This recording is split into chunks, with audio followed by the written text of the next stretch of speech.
The Entrepreneurs Library, episode 241. Welcome to the Entrepreneurs Library, the only book-centric podcast that reviews all the top-selling business books and shares authors' perspective firsthand. This is your resource to finding the next great book that will enable you to grow personally and professionally. Welcome your host, Wade Danielson. Welcome back to the EL. Today we have Rachel Olsen, author of Shark Tank, MOMpreneurs, Take a Bite Out of Publicity. Sorry, I always trouble with that word. How 5 investors leverage media to build their business, plus how you can too. Welcome, Rachel, and thank you for joining us on the Entrepreneurs Library. Yeah, Wade, thanks for having me. I'm excited to be here. Before we jump into your book, will you take just a moment to introduce yourself and tell us just a little bit about you personally? Sure. I'm Rachel Olsen, and I live in San Diego, California with my husband and 2 daughters. I've had over 20 years marketing and media experience, starting my career in corporate America, Silicon Valley, managing Larry Ellison, this founder and CEO of Oracle's Speakers Bureau, and acted as his handler. My recent book, Shark Tank, MOMpreneurs, Take a Bite Out of Publicity, How 5 Inventors Leverage the Media to Build Their Business and How You Can Too, is a #1 Amazon bestseller. Barbara Corcoran called it a must-read, so go out and get it. I'm also the founder of bestmomproducts.com, a media consulting firm where entrepreneurs learn how to get the buzz that they deserve for their business.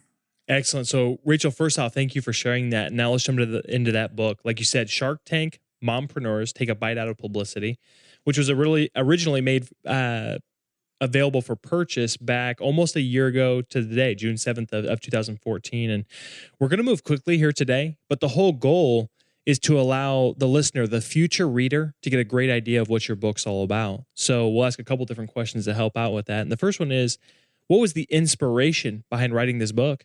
You know, I was a huge fan of Shark Tank, like the other 8 million people who are watching it.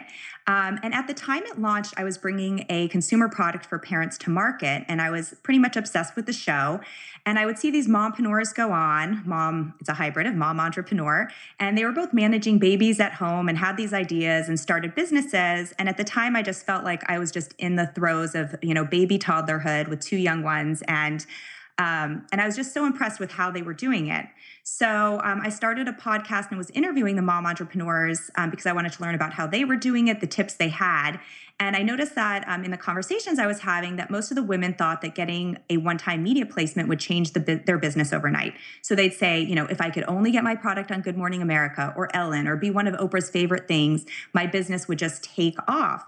And I knew from being in media that it had nothing to do with a one-time placement, that PR and publicity, it's something you have to do ongoing for your business, not just when you launch. So instead of being, a naysayer saying, that probably isn't going to completely change your business, I wanted to do it in some sort of positive way. So, there's a lot of hype and fame and sensationalism around getting media attention. And I wanted to provide another perspective, kind of a behind the scenes look in an entertaining way of what you can actually expect from media. So ultimately, I knew I was going to write a book. So I saw some trends. I had actually interviewed on my podcast these women. Some of them had gone on Shark Tank. Some had not been on yet. Some I interviewed and they couldn't tell me that they had just been on. It had not aired yet.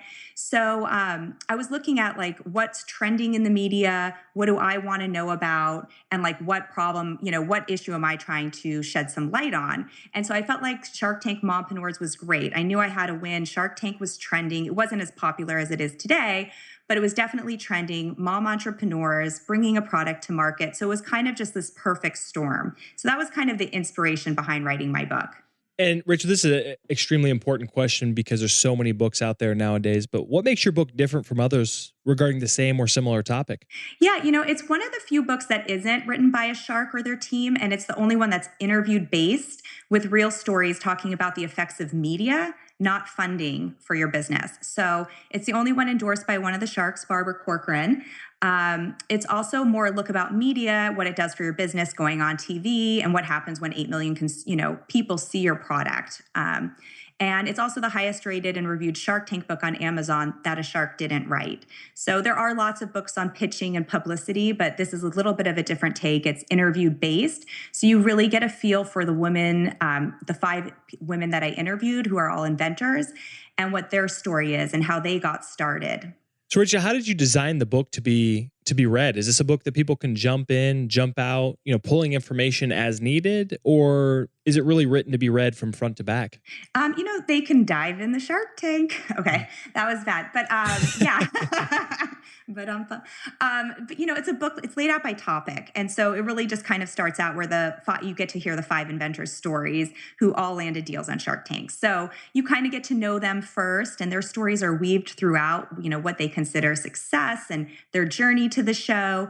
If you want to just jump into a chapter and learn how they prepared for their pitch and what happened on set, you can do that. If you just want advice if you're looking to go on the show, you can just turn to that chapter, and they talk about, what they would do differently, and also the real results of being on the show. So they can just dive in. So Richard, we're to my favorite part of the entire interview, and that's where we get to really take a deep dive into your books. Will you take the next 5 to 8 minutes and really give us a great idea, the listener, the future reader, a great idea of what your book's all about? Yeah, sure. It's a short, easy to read book. It's an entertaining behind the scenes look at getting on and succeeding on the reality hit entrepreneur show Shark Tank. But it's equally about learning how to pitch and present yourself to media and the realities of getting national exposure on the major hit show. So it's 6 short chapters. You can start out getting to know, like I said, each inventor's mompreneur story, their why, their aha moments. And I can go into that a little bit just so you can get a feel for the types of stories that they are. So, there's Tiffany Crummins of Ava the Elephant. It's now Metamals. They rebranded last year. And she was a nanny for a special needs child when she came up with her idea for a talking children's medical dispenser. So she was Barbara Corcoran's first investment the first year on the show and has had multiple airings. So it kind of goes through that. Amber Schwab launched Ruffle Butts, and it's a ruffled baby bloomer like the ones she had as a baby. And she did this prior to having kids and became one of the fastest growing companies on the Inc. 500 list. So she went from being in real estate to going into the baby market, eventually had some children, and now is on that road. One story I want to point out, there's 5 stories, is Shelley Ealer, because hers is like a quintessential Shark Tank story. She started a 4-in-1 towel. Her husband had lost his job. They were struggling financially. And she kind of woke up in the middle of the night with her idea after being at the pool, and she was trying to change her kids, and they were trying to get out of their bathing suits, and it was like one was running off, and she looked around and saw all these moms struggling with the same thing. So if you have young kids, you totally get that this is a problem. And so she had to overcome so much because people in her neighborhood, her friends, people were such naysayers. So it was this total entrepreneurial, emotional journey for her where, she was a teacher and she's venturing into becoming an entrepreneur, and people are saying, oh, that idea is never going to work. And then she gets on Shark Tank, and she wound up being, all the sharks fought over her. Lori Greiner literally handed her a $50,000 check on stage, which they had never done. And so it was just, she really takes you through, and her story is the highs and the lows of being an entrepreneur. And so what actually happened is, her deal dissipated, like a lot of the deals on Shark Tank afterwards. Not a lot, but some of them. They do their due diligence after. The sharks don't know ahead of time all your numbers, so then they have to go dive deep into that after. But so she actually never actually got the check. The day that it aired, she became completely depressed afterwards. So I feel like, I'm looking at these stories and not just hers, but it really is just any entrepreneur can relate to this. So the book really is, their stories, and they have some commentary on me on kind of how they prepared for their pitch and kind of the reality of what happens afterwards. It's not all roses all the time. And so I just kind of wanted to shed a light on the reality of that. And like I said, her show deal, she was very forthright about it. Her check went away, her deal dissipated. And then, she woke up one day and said, I was really on the show to sell hope. And I felt like that was such a strong message that she sent because, that's what Shark Tank is about.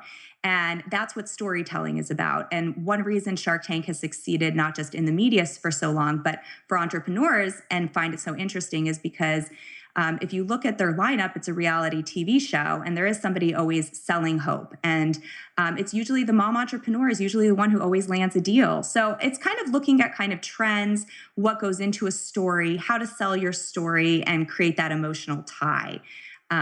So, in a nutshell, I would say, their stories, how they define success, their journey to getting on the show, how they prepared. They give some fun on-set secrets that they haven't given in other interviews or in other books, their advice, and, talking about, what they got out of getting national media coverage to almost 8 million viewers. And, it really it's not about the funding. It's about the, national exposure, but there's pros and cons to that and weighing those for your business when you're, launching a major publicity campaign. So Rich, you just did a fantastic job of breaking down your book. And now I'm going to ask you to take it even a step further because, individuals, there's so many different takeaways that someone could take out of your book. And we're looking for the ultimate, and we're looking for the one that you would choose. So if there's only one, if the reader will only take away one concept, principle, or action item out of your entire book, what would you personally want that to be?